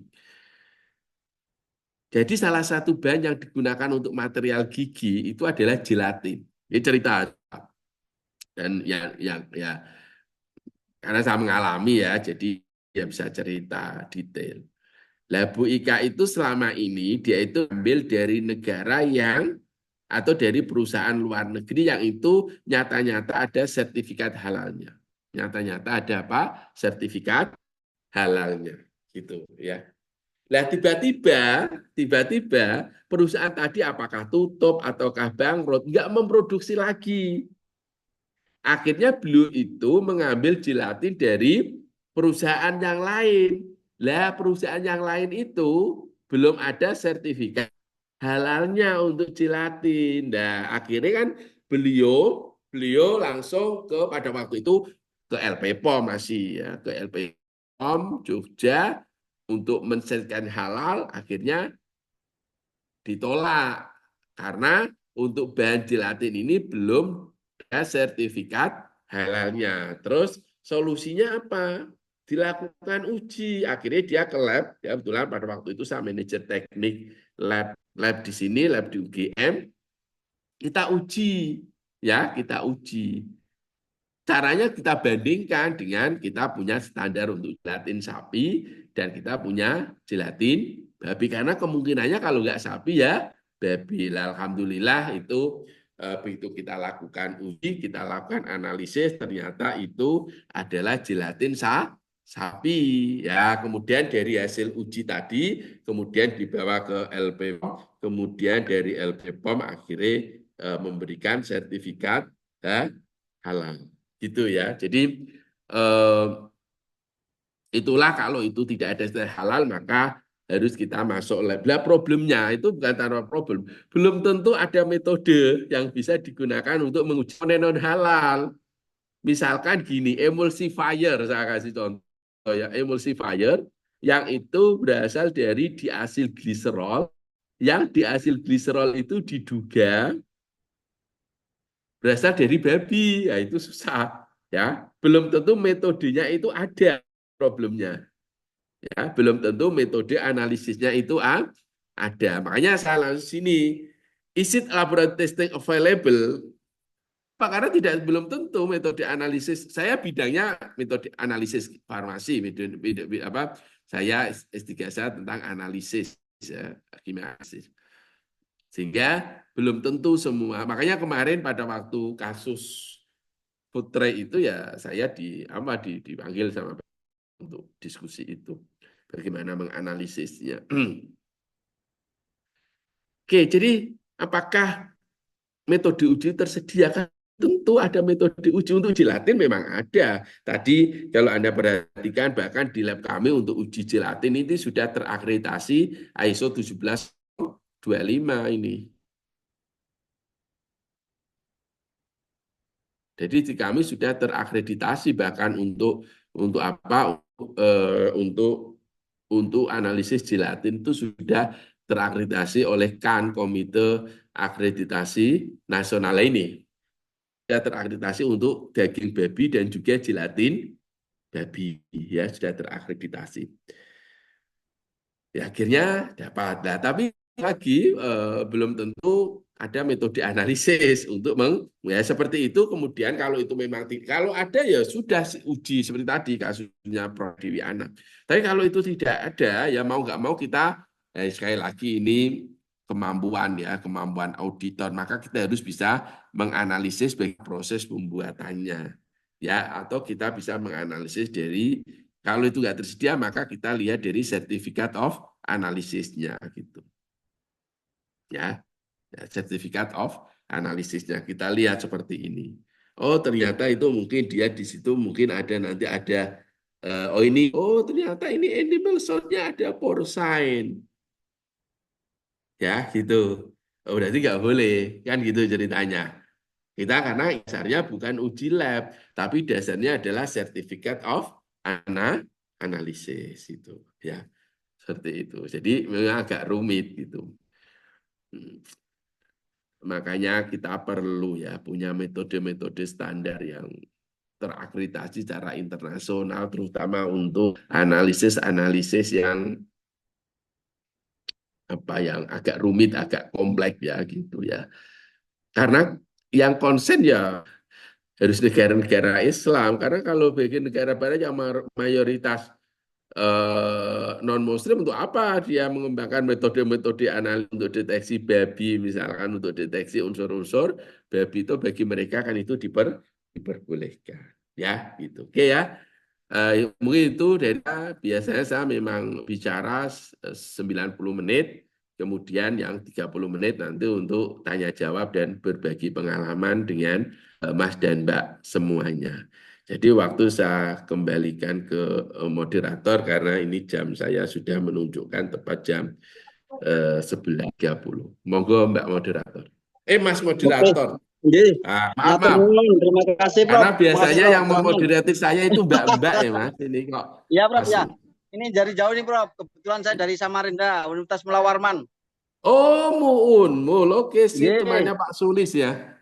betul, betul. Kebetulan satu jurusan di teknologi hasil pertanian. Oh, mantap. Oke, Ya, sip, Pak.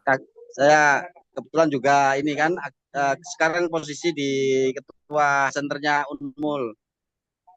Oke, siap. Oke, terima kasih Prof. Abdurrahman yang telah menyampaikan materi kurang lebih 1,5 jam kepada Bapak Ibu sekalian. Masih ada waktu sekitar 30 menit bisa langsung resen ya Prof ya. Ya. Resen langsung menyampaikan. Silakan Bapak Ibu sekalian bisa menyampaikan pertanyaan langsung ke Prof. Abdurrahman. Silakan waktu dipersilakan.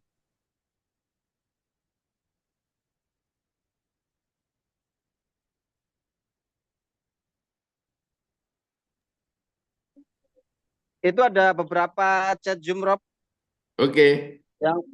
Yang pertama Saya terkait baca, dengan. Mas, dikira saya nggak bisa baca. Oke, saya baca, Prof ya. Saya aja yang baca. Oke, siap, Prof. Nah, dikira Langsung saya aja nggak ya. bisa. Dikira saya baca nanti. Siap. Maaf, Prof. Ya, Ya. ini Pak Heri Pranoto untuk materi belum ada. Nanti saya share lewat Mas Arya, direktur. Nanti saya kasihkan ke beliau. Oke. Ya, Prof. Oke, selamat pagi Pak. Sebelum proses diberikan ke LPH dan auditor, ada proses verifikasi lebih dahulu ya. Namanya persiapan dan juga pra pemeriksaan ya Pak. Persiapan dan pra pemeriksaan. Namun saat pra pemeriksaan auditor masih dapat pra pemeriksaan auditor masih dapat menemukan ketidaksesuaian berkas yang kurang lengkap. Sejauh mana proses verifikasi dilakukan? Oke. Jadi gini, kita nanti akan memperoleh apa yang kita disebut dengan SJPH gitu. Jadi pada saat itu ya ada satu dua yang mungkin dia salah input SH, mungkin dia belum menginput SH-nya itu. Atau itu seharusnya diinput SH-nya tapi dia itu positif list. Banyak gitu. Apa yang kita lakukan? Kalau waktunya masih memungkinkan, maka kita kontak penyeliannya untuk memberikan dahulu.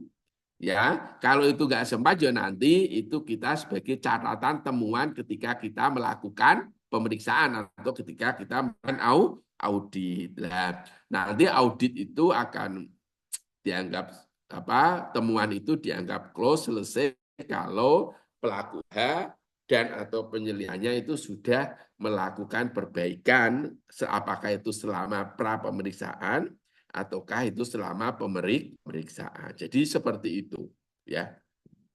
Oke. Itu ya Mbak Idia Mawada, mungkin kalau ada yang mau dikonfirmasi lebih lanjut silakan ya. Ya, terima kasih Prof. Bagus. Ini pertanyaan bagus. Diana Arif. Izin bertanya, apakah sertifikat BPJBA diakui oleh semua negara Islam? Atau sebaliknya, apakah sertifikat dari negara lain selain Indonesia itu diakui oleh Indonesia? Kan gitu ya. Ini pertanyaan ini kan jadi lebih bolak-balik. Gini, di BPJPH atau di badan standar internasional lain itu kita mengenal apa yang disebut dengan MRE. MRE itu adalah Mutual Recognition Agreement. Mutual Recognition Agreement itu kalau dibahasakan Indonesia ya perjanjian kerja yang saling menguntungkan dan saling mengakui. Mutual Recognition Agreement. Nah, tentunya tadi sebenarnya sudah saya singgung ketika ada kasus gelatin yang halal tapi begitu dicek kok itu gelatin babi itu. Mungkin negara yang mengeluarkan itu bukan negara yang fatwanya itu gelatin babi itu nggak boleh. Jadi sekali lagi saya katakan di antar negara itu, terutama antar lembaga sertifikasi halal itu punya namanya MRE, Mutual Recognition Agreement. Nah, tentunya Indonesia ataupun negara lain tentunya akan selektif. Tidak mungkin akan ada MRE untuk fatwa yang berbeda. Bisa kacau itu. Ya, gitu. Contohnya gini. Indonesia itu memfatwakan bahwa gelatin babi itu non halal. Ada negara Islam X yang memperbolehkan gelatin babi. Lah, kalau tidak ada MRE, maka misalkan saya orang Indonesia membuat cangkang kapsul dari gelatin babi, maka saya akan sertifikasikan produk saya ke negara yang membolehkan gelatin babi. Akhirnya dapat halal, terus saya pasarkan di Indonesia. Lah itu nggak bisa, karena MRE itu gini. Indonesia tentunya akan membuat MRV yang secara fatwa itu sama dengan Indonesia. MRV itu gini loh, kalau ada misalnya Indonesia punya MRE dengan JAKIM Malaysia. Jabatan Kemajuan Islam Malaysia. Di Malaysia itu sertifikasi halalnya dilakukan oleh JAKIM.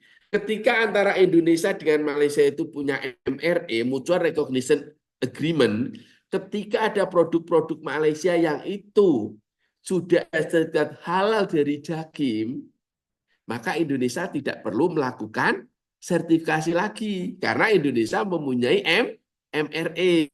Demikian juga ketika produk Indonesia yang itu sudah ada sertifikat logo halal dari BPJBH, itu Malaysia, maka tidak perlu lagi dilakukan sertifikasi halal oleh JAKIM. Makanya MRE ini sangat strategis, ya. Tetapi tadi untuk halal ini itu harus yang satu fatwa. Makanya saya sering ditanya gini, mungkin nggak sih ada standar halal seperti ISO, International Standardization Organization, yang itu harmonisasinya seluruh dunia pakai itu. Itu adalah hil yang mustahil. Kenapa? Karena tadi perbedaan fatwa. Nggak mungkin terus orang yang selama ini makan gelatin babi itu nggak boleh terus diubah menjadi boleh, kan nggak mungkin. Ya, makanya itu tadi saya bilang itu adalah hil yang mustahil tadi. Perbedaan madhab. Ya, gitu. Jadi sekali lagi, apakah sertifikat BPJBH diakui oleh semua negara Islam? Jawabannya tidak. Hanya negara-negara yang mempunyai MRE dengan BPJBH lah yang mengakui sertifikat dari BB. Demikian juga sebaliknya. Apakah sertifikat dari negara lain diakui oleh BPJBH? Jawabannya apa? Hanya negara-negara yang mempunyai MRE dengan BPJBH yang diakui oleh BPJBH. Jelas ya, Diana Arif M ya? Oke, matur nuwun, Prof. Saya lanjutkan. Izin bertanya tentang aditif. Misalnya plus keamanan. Ketika sebuah aditif memiliki fungsi ganda, misalnya sebagai pengawet sekaligus pelembab, bagaimana menentukan titik kritis apakah fokus. Ini bagus. Gini. Kalau kosmetik, obat itu selain halal itu ada regulasi yang lainnya. Kalau namanya disebut dengan izin edar gitu. Nah, kalau keamanan ini fokusnya menjadi izin edar gitu ya. Sehingga kalau untuk halal ini kita bicara ini aktivitas ini ini mujarab atau tidak gitu. Tapi kita berbicaranya adalah ini halal atau tidak. Nah, kalau izin edar itu sudah ada uji klinisnya, misalkan itu terkait dengan keamanannya. Jadi itu memang, makanya tadi saya matur kita melakukan audit halal itu semua bahan ini setara. Apakah itu dia itu sebagai aktif atau sebagai ya. Klaim alami atau hijau, bagaimana mengevaluasi dan mendongkrak klaim seperti bebas paraben, talat free atau menggunakan pengalami agar tidak menyesal kapan melakukan pengujian. Ini di luar konteks out of scope halal ya, gitu. Sehingga kalau kita klaim-klaim green itu dulu kita banyak Pak menguji yang organik, non organik, klaim-klaim seperti itu. Nah, itu kita harus merujuk kepada aturan yang ada terkait dengan komoditas itu. Nah, kalau pertanian misalkan ya tentunya itu dari pertanian bagaimana kriteria apa yang itu digunakan untuk menilai apakah ini organik, apakah ini hijau, bebas pestisida dan lainnya ya gitu. Nah, kriteria itulah yang nanti harus kita ikuti.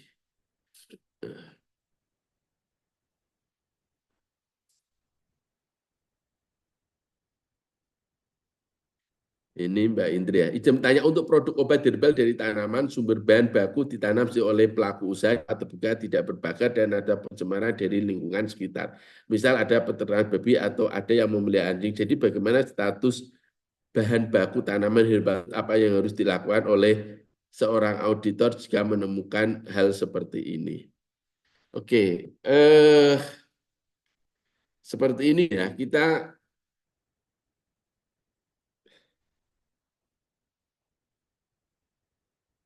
Nanti kalau kita lihat gini ya, ada nggak potensi itu potensi itu gini terbuka, kemudian itu pas pada saat biasanya ya kalau seperti itu nanti kita pas lokasi itu nanti kita akan tanya, berarti bahan ini dari mana gitu.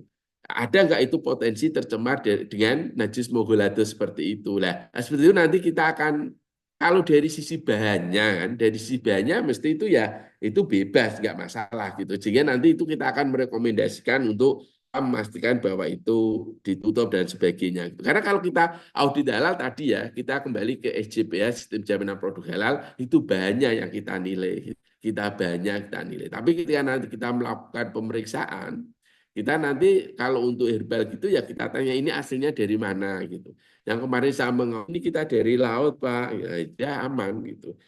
Itu kalau ini dari terbuka seperti itu ya nanti kita akan tanya ada nggak ini kemungkinan seperti terkena cemaran, terutama kalau cemaran dari lingkungan sekitar nggak masalah, tapi yang masalah kalau itu kan kena najis ya, kenapa dari kotoran baby ya, karena kalau itu kena kotoran baby kan ada potensi itu kan najisnya mughaladzah ya gitu, seperti itu sehingga itu harus hati-hati.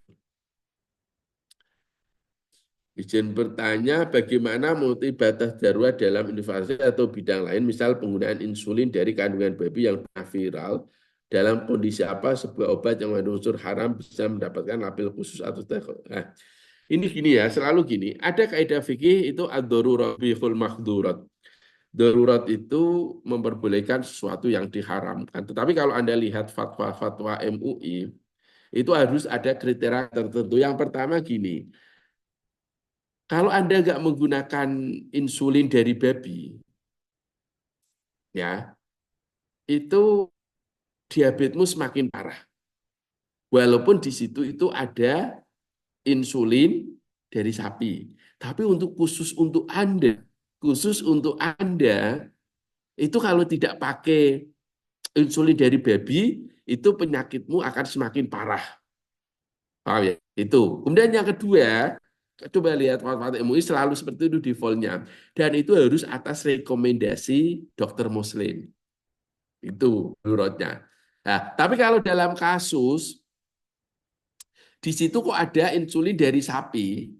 Dan kalau Anda pakai sapi itu, efeknya itu setara dengan babi atau mungkin kurang sedikit, artinya itu masih bisa menyelamatkan Anda, maka itu termasuk darurat. Anda wajib menggunakan insulin dari sapi.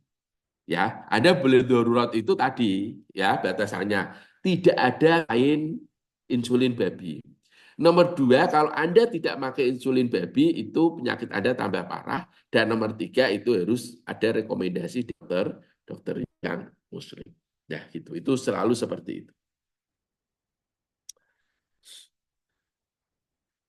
Untuk produk kosmetik, Anis ya, untuk produk kosmetik dan obat-obatan, adakah situasi di mana tidak dapat menjadi bukti yang valid? Nah, tadi kalau kita melihat Mbak melihat tadi yang saya buat bagan ya, maka yang pertama itu tentunya adalah kita lihat apakah ada sertifikat halal atau tidak.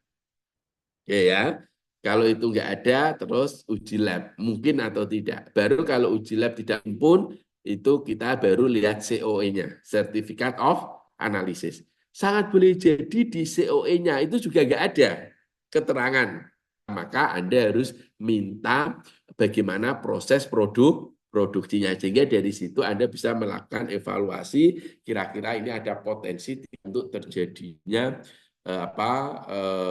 kontaminasi atau terjadinya penggunaan komponen non halal yang itu dari babi atau najis ya gitu. Jadi urutannya seperti itu sehingga COE tidak dapat menjadi bukti yang valid itu tadi kalau Anda masih tetap ragu ya, oh ini kok di COE nggak disebutkan, maka Anda bisa meminta produknya. Tapi Anda percaya dengan COE dan oh ini di COE-nya tidak ada ya sudah, itu Anda bisa pakai. Tapi COE tadi ya ketika itu jangan diandalkan dulu, harus tadi sertifikat halalnya dulu, kemudian uji labnya dulu baru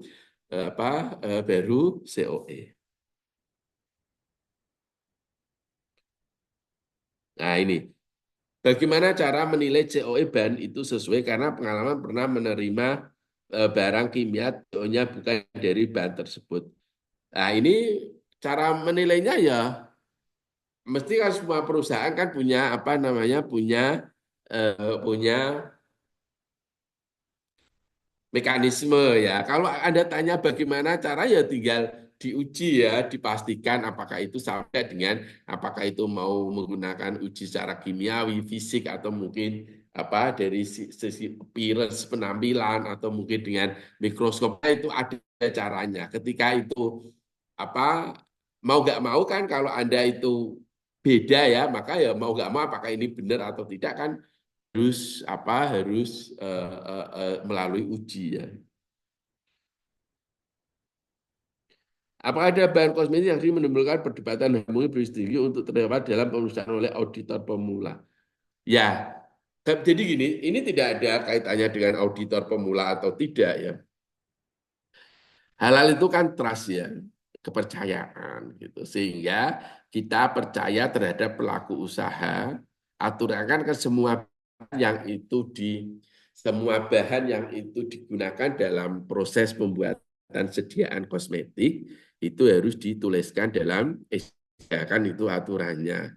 Sehingga kalau ada bahan yang digunakan ya kemudian tidak ditulis di SJP ya kita nggak akan bisa menelusuri karena kita dasarnya adalah apa bahan-bahan yang ditulis dalam SJBH gitulah. Kalau Anda tanya apa perdebatan halal yang berisiko tinggi atau highly critical itu tentunya adalah bahan-bahan tadi yang saya sebutkan kalau itu berasal dari hewan ya atau itu berasal dari mikrobia.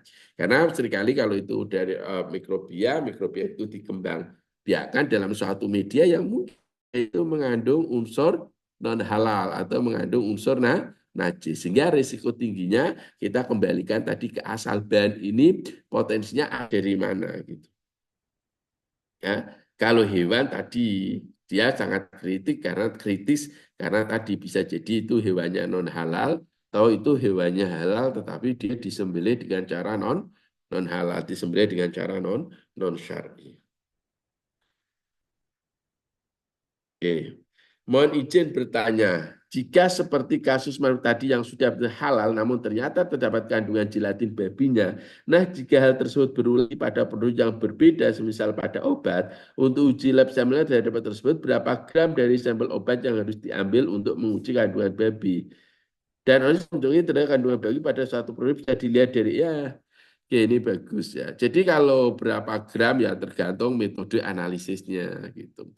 Tapi kebanyakan metode analisis kan ini menggunakan alat-alat canggih ya, apakah pakai PCR, apakah pakai LC-RMS, dan itu sampelnya sedikit level 1-2 gram sudah cukup ya. Kalau seorang auditor mencurigai terhadap kandungan babi pada suatu produk bisa dilihat. Nah ini pengetahuan auditor, makanya ini bagus ya. Auditor itu kan sekarang kompeten base ya, gitu. Sehingga yang mengaudit ya apoteker atau sarjana farmasi gitu. Kalau lulusan peternakan kan nggak boleh gitu loh. Karena apa? Karena itu out of the competence itu. Makanya ini tahunya kita karena itu bidang kita ya mesti kita akan curiga misalkan gini. Ini kok krim ini potensinya ini ada dari lemak babi atau lipstick, oh potensinya ini dari lemak babi, oh sabun ini potensinya ada dari lemak babi ya gitu. Yang tahu bahwa sabun itu adalah reaksi antara lemak atau asam lemak dengan NaOH, asam lemak itu dewa. Nah itu kan harus kompeten base sehingga eh, dengan kompetensi, dengan kecurigaan kita sebagai auditor yang kita dibekali ilmu pada tersebut, maka kita nanti akan menjadi curiga. Oh, ini kelihatannya nah gitu loh. Nggak mungkin ada bahan itu dari tanaman ada curigai dari babi kan enggak gitu ya. Jadi eh, kalau auditor mencurigai, kenapa auditor mencurigai? Karena dia punya ilmunya, kompetensinya untuk mencurigai itu, karena itu mungkin berasal dari derivat babi, kemudian dia melakukan uji lab gitu ya. OKRV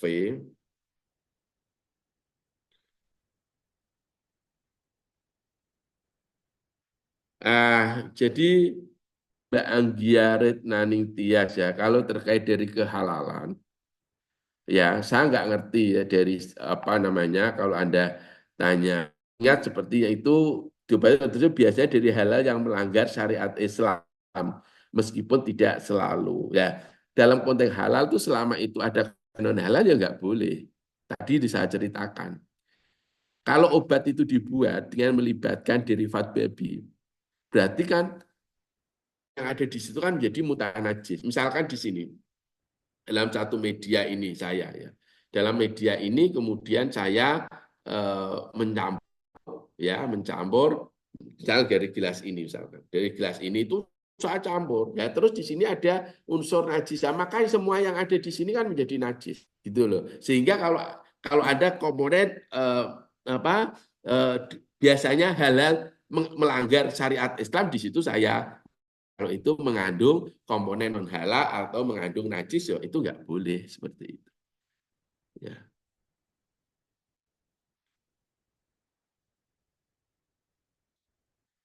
Jika ada suatu obat dalam kemasan dusbok tertera mengandung babi, akan tapi dari prinsipal menyampaikan bahwa tidak mengandung babi. Dia menunjukkan sertifikat LPM. Untuk sertifikat seperti itu bagaimana? Karena tentunya bagi pengguna terkadang menjadi ragu. Ini jadi kalau gitu ya sekarang Anda kalau itu dari dus dari sananya dia memang kandung babi, lalu kok sertifikat LPPOM kok menunjukkan dia enggak, ini kan jadi sangat boleh jadi ketika dia itu mensertifikatkan ke LPPOM dia enggak jujur. Dia enggak menunjukkan bahwa bahan ini memang betul-betul ada babi. Lah ketika LPPOM melakukan audit dia mungkin enggak melihat itu sehingga langsung mengeluarkan sertifikat halalnya. Jadi itu enggak mungkin lah ya. Jadi itu nggak mungkin kalau dia itu jadi ketika itu ada bahan kemudian dia itu dari awalnya sudah ada tulisnya itu mengandung babi, kok terus disertifikatkan POM 2 dapat, itu nggak mungkin lah itu. Karena dia mesti akan percaya pada si pembuat produk itu. Mungkin juga kalau pembuat produk kok kalau itu nggak ada unsur babinya kok dia menambahkan ini ada unsur babinya. Oh, jelas menggali lubang sih.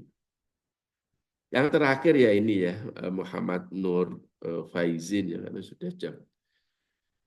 Izin bertanya, apakah ada berbeda pendapat untuk kategori tertentu mungkin seperti kosmetik bayi dan anak, kosmetik untuk ibu dan nggak ada. Jadi semuanya adalah tadi saya katakan setara apakah etik untuk karena ketika kita mengaudit halal itu adalah tadi kita kembali ke definisi bahwa secara definisi yang dimaksud dengan kosmetik halal adalah sediaan kosmetik yang sesuai dengan hukum syariat Islam dan tidak mengandung bla bla bla bla, sehingga so any type of cosmetic itu setara gitu. Dia mengatakan kosmetik dari ini karena yang kita lihat adalah bahan-bahannya kemudian SJPH-nya. Saya pikir itu ya Mas moderator, ini waktunya tinggal 5 menit, biasanya disuruh semacam closing statement. Monggo Mas mau moderator apakah ada sesuatu yang mau disampaikan?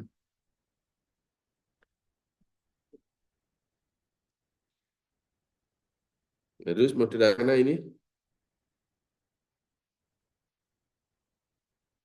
Oke, sudah ya karena moderatornya enggak karena di out of Zoom mungkin ya. Jadi gini, sebagai kesimpulan ya Mas dan Mbak, alhamdulillah banyak sekali pertanyaan.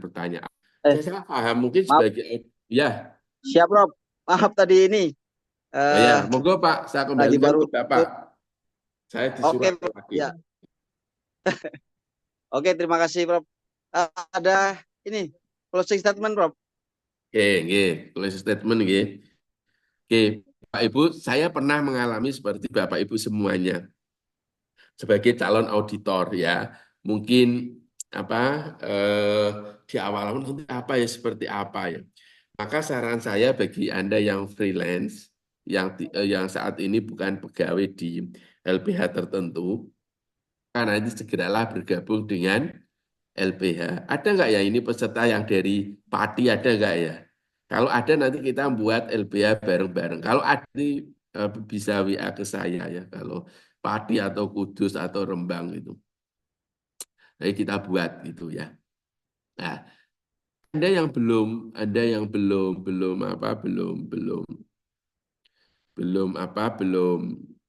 punya, maksudnya freelance, maka nanti Anda bergabung dengan LBH biar ilmunya, kompetensi Anda itu tidak lupa. Nanti awal-awal sebagai pendamping auditor gitu ya. Jadi akan terbiasa gitu sehingga nanti skillnya akan terasa. Dan yang selanjutnya, jadi nggak usah galau gitu. Nah, pokoknya langsung aja lah gabung dengan bergabung dengan LBH tertentu. Kemudian bagaimanapun auditor itu kita niati untuk memastikan bahwa kita membantu ulama ya, membantu para yang ada di Komisi Fatwa untuk memberikan status apakah produk itu halal atau tidak. Dan kita bagi auditor itu kita niatkan itu mengamalkan ayat Al-Quran tadi ya di surat Al-Baqarah 168 ya ayyuhannas sukulu mimma ardi halalan thayyiba wala tatabi'u khutuwatis syaitan innahu lakum aduwwum mubin. Baik sekalian manusia, makanlah apa-apa yang ada di bumi yang halal dan thayyib. Ya, sekarang dengan kemajuan teknologi ya, dengan kemajuan ilmu pengetahuan dan teknologi, penambahan adito bahan-bahan yang itu non halal kan menjadi lebih mudah ya, dan itu menjadi tantangan tersendiri bagi